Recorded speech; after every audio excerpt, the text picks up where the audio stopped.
Thanks for staying with us. Supreme Court justices again are on day 2 of tackling the gay marriage issue.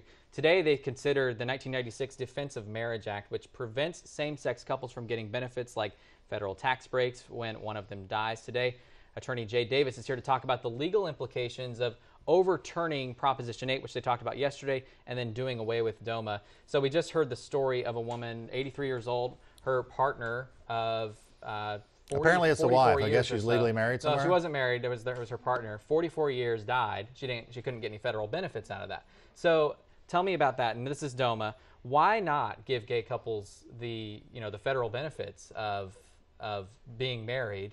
Well, first of all, you're going to have to let them get married if you're going to have a benefit for married couples. Okay. So the question is going to be whether or not they can get married. Now, this woman is going to argue that she couldn't get married, and therefore the fact that she couldn't get married, if she could have been able to get married, she would have married this woman. That's going to be a tenuous argument to suit. There's many heterosexual couples that may be together and still not be married, may be together for 44 years, and they can't get it either. Okay. So it's not really because of not marriage. The argument has to be whether or not they should have been allowed to get married. Now, speaking of getting married, we're talking about a lot of opponents of same-sex marriage are worried that if they allow civil unions, then that'll just be a slippery slope to allowing people to get married in churches, temples, synagogues, things like that. That's what a lot of opponents don't want.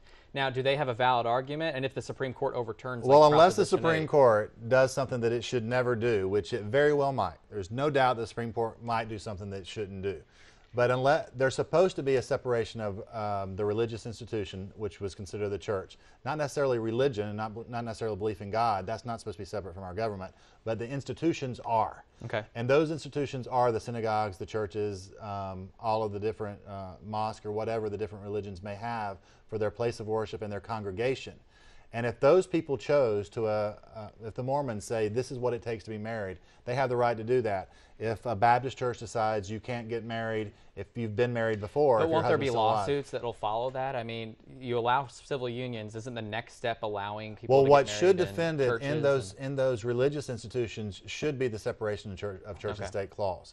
Now, the Supreme Court might say, nah, they've really done a lot to tamper with that clause of our Constitution, do that separation. They've sort of tried to misuse it to say you can't have God in anything, but that's not the intent of that portion of the Constitution. Well, it's a very interesting debate, and of course it's going to continue on. And the Supreme Court may not even decide anything until June, so we'll keep you updated on that. And if you have a legal question, you can send it to us. We'll answer it right here on the air.